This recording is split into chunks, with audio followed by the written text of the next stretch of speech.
Hello viewers, তোমাদের সবাইকে layer study YouTube চ্যানেলে অনেক অনেক স্বাগত।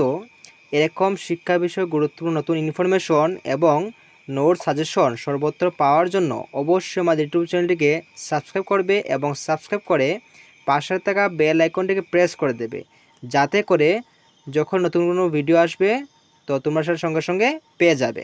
সো ভিউয়ার্স, আজকের এই ভিডিওতে মূলত তোমাদের second semester history back papers থেকে ইউনিট 2 এর গুরুত্বপূর্ণ একটি 10 মার্কসের কোয়েশ্চন নিয়ে আলোচনা করব। তোমরা অনেকেই ইউটিউবের কমেন্ট সেকশনে কমেন্ট করছিলে যে তোমাদের আমি যে সাজেশনগুলো দিয়েছি তো সেইগুলোর মোটামুটি কয়েকটি তোমাদের আনসার লাগবে।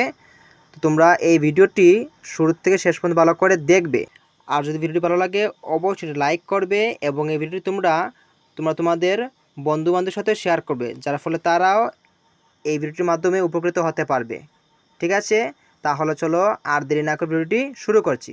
আচ্ছা, তো ইউনিট 2 থেকে আমি যে কোয়েশনটি আজকে আলোচনা করব ভিডিওতে, তো সেটি হচ্ছে কি, discuss the administrative reforms of Sher Shah, অর্থাৎ শেরশাহের যে প্রশাসনিক সংস্কার রয়েছে সেটি নিয়ে আলোচনা করো, এরকমটা এই প্রশ্নের বেঙ্গলি মিনিং।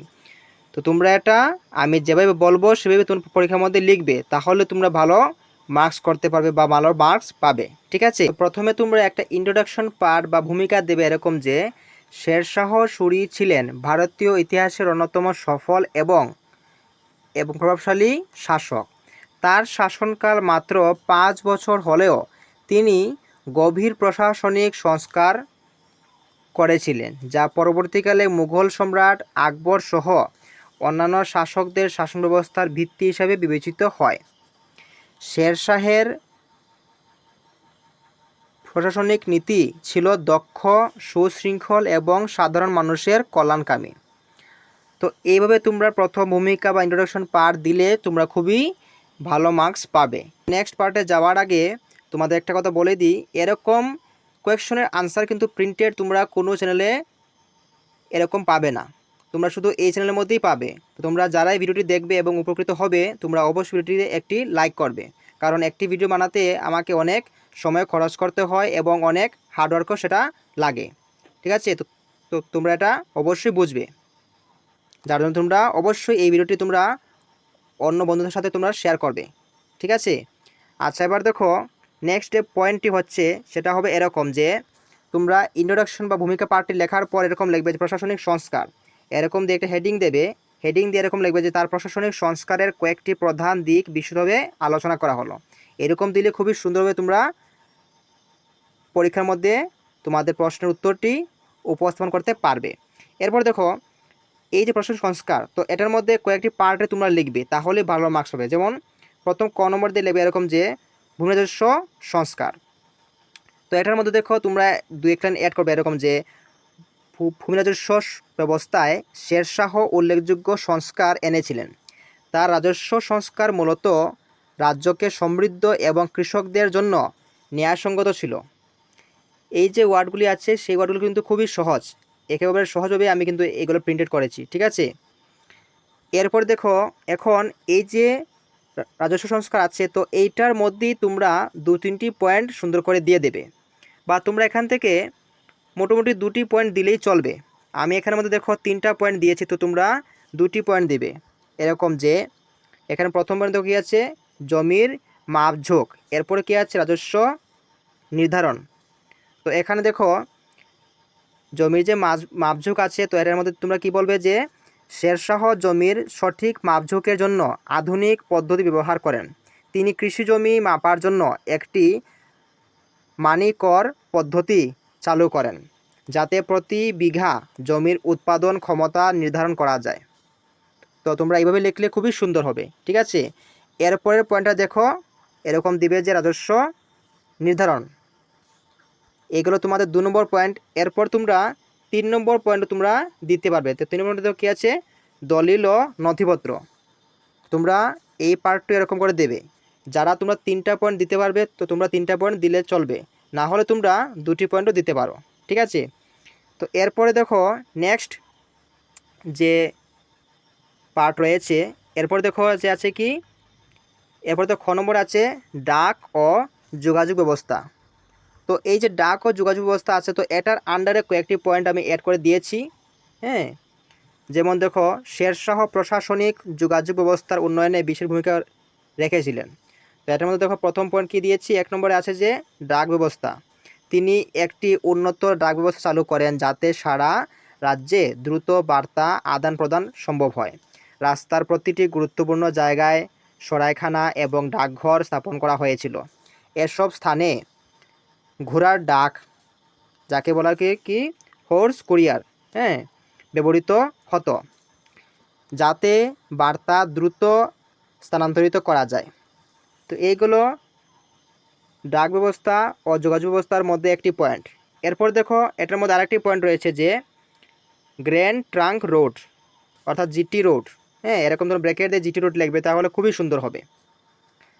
তো এই পয়েন্টটা তোমরা দিবে, এরকম লিখবে যে শেরশাহ গ্র্যান্ড ট্রাঙ্ক রোড, হ্যাঁ, নির্মাণ করেন, যা পূর্বে বাংলার চট্টগ্রাম থেকে শুরু হয়ে পশ্চিমে কাবুল পর্যন্ত বিস্তৃত ছিল। এই রাস্তা সারা দেশের ব্যবসা বাণিজ্য এবং সামরিক চলাচল সহজ করে দেয়। এটি ভারতের ইতিহাসে প্রথম সুসংগঠিত যোগাযোগ ব্যবস্থার উদাহরণ। এরকম তোমরা লিখবে। এরপরে দেখো গ নম্বরে দেখো এখন রয়েছে যে মেইন যে পয়েন্ট গ নম্বর, এটার মধ্যে কি আছে, আইন ও বিচার ব্যবস্থা। তো এখন এইটার আন্ডারে অর্থাৎ এটার ভিতরে আবার কয়েকটি পয়েন্ট আছে, তো তোমরা এরকমভাবে লিখবে, তাহলে খুবই সুন্দর হবে। যেমন দেখো আইন ও বিচার ব্যবস্থার মধ্যে কি রয়েছে, যে আইন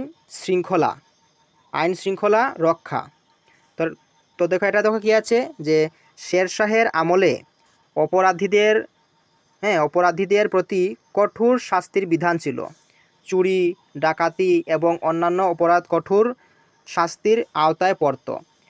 রাজ্যব্যাপী পুলিশের কার্যক্রম তদারকি করা হতো এবং নিরাপত্তা ব্যবস্থা শক্তিশালী করা হয়েছিল। তো এভাবে তোমরা লিখবে। এরপরে দেখো এই যে আইন ও বিচার ব্যবস্থার মধ্যে আরেকটি পয়েন্ট আমি দিয়েছি এরকম, যে বিচার ব্যবস্থা। হ্যাঁ, তো 2 নম্বর দিয়ে তোমরা বিচার ব্যবস্থা এরকম পয়েন্ট লিখবে। তো এটার মধ্যে দেখো আছে যে শেরশাহ সাধারণ জনগণকে ন্যায় বিচার প্রদান করতে প্রতিজ্ঞাবদ্ধ ছিলেন। তিনি বিচার ব্যবস্থায় দ্রুততা ও স্বচ্ছতা বজায় রাখতেন এবং সরকারি কর্মকর্তাদের অপরাধের জন্য কঠোর শাস্তি দিতেন। বিচার প্রক্রিয়ার সময়জনিত বিলম্ব কমানোর জন্য বিশেষ ব্যবস্থা নেওয়া হয়। তো এইগুলো তোমাদের আইন ও বিচার ব্যবস্থার মধ্যে যে পয়েন্টগুলো আছে ভিতরে সেইগুলি। এরপর দেখো মেইন হেডিং আরেকটি পয়েন্ট হচ্ছে কি সামরিক সংস্কার। ঘ নম্বরে তোমরা লিখবে কি সামরিক সংস্কার। তো এখন এই সামরিক সংস্কারের ভিতরে যে পয়েন্টগুলি বা যে তোমরা ছোটো ছোটো যে হিন্টগুলি অ্যাড করবে সেগুলো হচ্ছে কি, প্রথম পয়েন্ট হচ্ছে যে 1 নম্বর দিয়ে লিখবে স্থায়ী সেনাবাহিনী। শেরশাহ প্রথমবারের মতো একটি স্থায়ী সেনাবাহিনী গঠন করেন, যা সরাসরি রাজ্য থেকে বেতন পেত। এর ফলে সেনাবাহিনীর মধ্যে আত্মনির্ভরশীলতা বৃদ্ধি পায় এবং শাসকের প্রতি আনুগত্য বজায় থাকে। এইভাবে সুন্দর করে তোমরা পরীক্ষার মধ্যে লিখবে। এরপর দেখো আরেকটি পয়েন্ট আছে এটার মধ্যে, যে সেনাবাহিনীর নথি, সৈন্যদের বেতন, অস্ত্র এবং সামরিক প্রশিক্ষণ নথিভুক্ত করা হতো। এটি সৈন্যদের কার্যকারিতা এবং সামরিক পরিকল্পনা উন্নত করে তোলে।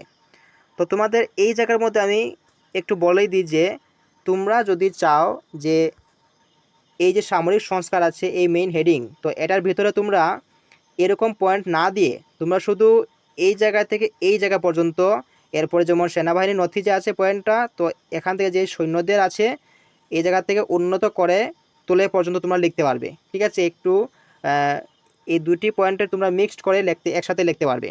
পয়েন্ট না দিলেও চলবে এরকম। আমি পয়েন্ট দিয়েছি যাতে ভালো মার্কস করতে পারো। যারা পয়েন্ট দিতে পারবে না এরকম, তো তোমরা শুধু এই সামরিক সংস্কার লিখে এইটার ভিতরে এই যে শেরশাহ প্রথমবারের মতো আছে এরকম এই জায়গা থেকে এই উন্নত করে তোলে পর্যন্ত তোমরা লিখে দেবে, তাহলে তোমরা মার্কস পেয়ে যাবে। আর যারা এরকম সুন্দর করে হেডিং দিয়ে লিখতে পারবে তাহলে তো খুবই ভালো। ঠিক আছে, তো এরপরে পয়েন্ট দেখো আছে কি বাণিজ্য এবং অর্থনৈতিক সংস্কার। তো এটার মধ্যে আবার দেখো এই বাণিজ্য এবং অর্থনৈতিক সংস্কার হেডিংয়ের মধ্যে আছে কি প্রথম পয়েন্ট বা প্রথম নম্বর হচ্ছে কর্মচারীদের বেতন। হ্যাঁ, তো শেরশাহ তার রাজ্যের কর্মকর্তাদের এবং সামরিক বাহিনীর বেতন যথাসময়ে প্রদান করতেন, যাতে তারা রাজস্ব আদায় ও প্রশাসনিক কাজে মনোযোগী থাকতেন, এরকমও লিখতে পারো। এরপর আছে কি বাণিজ্য সুবিধা। শেরশাহ ব্যবসায়ীদের জন্য রাস্তা ও সরাইখানা নির্মাণ করেন, যা দেশের মধ্যে বাণিজ্যিক সম্পর্ক মজবুত করে। এরপর তোমরা লাস্ট এই জায়গার মধ্যে কি করবে, একটু উপসংহার দিয়ে 2-3 লাইন লিখে দেবে। ঠিক আছে, আমি এখানের মধ্যে উপসংহার আর অ্যাড করিনি। যারা পারবে উপসংহার লিখতে তোমরা উপসংহার লিখতে পারো, না লিখলেও হবে। ঠিক আছে, যারা পারবে তারা তোমরা অবশ্যই লিখবে।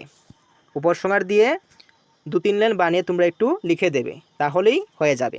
ভিউয়ার্স, আজকের জন্য এতটুকুই। তোমরা এই ভিডিও থেকে এই কোয়েশ্চেন আনসারটি খাতার মধ্যে নোট করে ভালো করে পড়বে, যাদের নেই আর যাদের আছে তোমরাও এই উত্তরটা ভালো করে পড়বে। ঠিক আছে, তাহলে চলো দেখা হচ্ছে পরবর্তী নতুন কোনো ভিডিওতে।